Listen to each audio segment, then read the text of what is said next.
आज ना भाकरी केल्या, पण त्याच्यासोबत खायला कोणती भाजीच उरलेली नाही आहे. मग काय करायचं? अशा वेळी सर्वात सोपं आणि भाकरीसोबत काहीतरी झणझणीत जेवण होण्यासाठी मिरची टोमॅटोचा ठेचा बनवायचा. या ठेच्याला काय लागतं? थोड्याशा मिरच्या, लसूण, टोमॅटो. हा ठेचा साधा आणि सोपा, पण त्याची चव अशी लागते ना की कोणत्या भाजीची चव आठवणारच नाही. चला तर मग मिरची टोमॅटोचा ठेचा बनवायला सुरुवात करूया. पण व्हिडिओला सुरुवात करण्याच्या आधी व्हिडिओ आवडल्यास व्हिडिओला लाईक, शेअर आणि सबस्क्राईब करायला विसरू नका आणि शेजारील बेल आयकॉनचं बटन दाबा, म्हणजे आमच्या नवनवीन रेसिपीज तुम्हाला मिळत राहतील.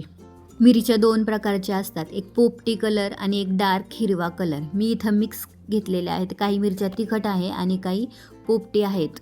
तुम्हाला जर ठेचा जास्त तिखट नको असेल तर पोपटी मिरच्या घ्या, म्हणजे ठेचा जास्त तिखट होणार नाही. चला मग ठेच्यासाठी लागणारं साहित्य घेऊया. मिरच्या, एक टोमॅटो, थोडं मीठ, जिरं, कोथिंबीर, भाजलेले शेंगदाणे आणि काही लसणाच्या पाकळ्या. सर्वात आधी मिरच्या स्वच्छ धुवून सुकवून घ्या. मग त्याचे देठं काढून टाका आणि त्याचे छोटे छोटे तुकडे करा, म्हणजे ते ठेचायला पटकन ठेचल्या जातात. ठेचा करण्यासाठी इथं मी एक लोखंडी तवा घेतलेला आहे. जर तुमच्याकडं लोखंडी तवा नसेल, मातीचा तवा असेल तर तोही चालतो. त्याच्यावर पण चव खूप छान लागते. नाही तर आपला साधा तवा असेल तर तो पण चालेल. नंतर तवा गरम झाला की त्याच्यामध्ये मिरच्या टाकून घ्या आणि त्याच्यामध्ये थोडंसं तेल घ्या आणि मिरच्या चांगल्या परतून घ्या. मिरच्या परतत असताना त्याच्या बिया अशा अंगावर उडल्यागत होतात, त्यामुळं त्याच्यावर झाकण ठेवा, म्हणजे त्या आतल्या चांगल्या परतल्या जातील. साधारण 2 मिनटामध्ये आता मिरच्या चांगल्या परतलेल्या आहेत, म्हणजे चांगल्या भाजल्या गेलेल्या आहेत. त्यांची वरचे कवर बघू शकता तुम्ही, लालसर किंवा काळपट असे डाग पडलेले आहे, म्हणजे मिरच्या चांगल्या परतल्या गेल्या आहे. त्याचवेळी लसणाच्या एक 10 ते 12 पाकळ्या टाकायच्या आणि त्यासुद्धा त्या मिरचीमध्ये चांगल्या परतून घ्यायच्या. लसूण परतून झाला की त्याच्यामध्ये थोडेसे शेंगदाणे टाकायचे.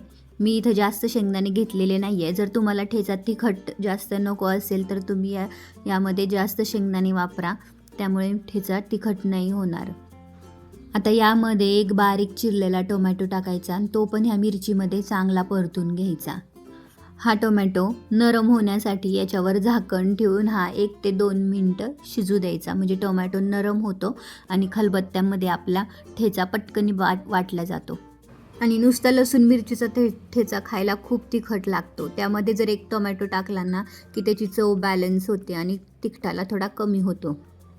आता ह्या टोमॅटोवर जिरं, मीठ आणि कोथिंबीर टाकून पुन्हा एकदा परतून घ्यायचं. आता हा टाकलेला टोमॅटो चांगला परतला गेला आहे का नाही हे कसं ओळखायचं? तर हे परतत असताना चमच्याच्या साहाय्याने टोमॅटो स्मॅश करून बघायचा. जर तो स्मॅश होत असेल तर समजायचं की आपला टोमॅटो छान शिजलेला आहे. आता ह्या मिरच्या आणि टोमॅटो छान भाजून घेतलेला आहे. आता हे थोडंसं थंड होऊ द्या. थंड होण्यासाठी वेगळ्या भांड्यात काढायची काहीच गरज नाही आहे. तव्यावरच थोडंसं थंड होऊ द्यायचं. थंड झाल्यानंतर त्या मिरच्या एका खलबत्त्यात काढून घ्या आणि खलबत्त्याखाली एक कापड ठेवा, म्हणजे ठेचताना आपल्या ओठाला धक्का लागणार नाही. आणि नंतर हळूहळू करून अशा मिरच्या ठेचून घ्या. हा ठेचा जास्त बारीक झालेला नसतो. हा थोडासा ओबडधोबडच छान लागतं, त्यामुळे तुम्ही इथं पाहू शकता की मी कसा ओबडधोबड केलेला आहे. जर तुमच्याकडं खलबत्ता नसेल तर एक त्याच तव्यावर तांब्याच्या साहाय्याने तुम्ही हा ठेचा रगडू शकता. मी इथं दोन्ही पद्धतीने दाखवलेला आहे, एक खलबत्ता पण आणि तांब्याने कसा रगडायचा तोही दाखवलेला आहे.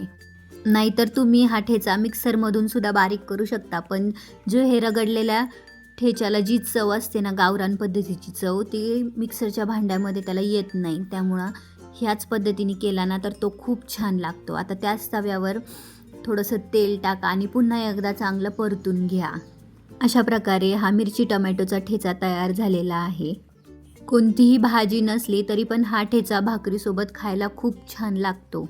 तुम्ही असा ठेचा करून बघा आणि मला कमेंटमध्ये नक्की सांगा. व्हिडिओ आवडल्यास व्हिडिओला लाईक, शेअर आणि सबस्क्राईब करायला विसरू नका. चला बाय बाय.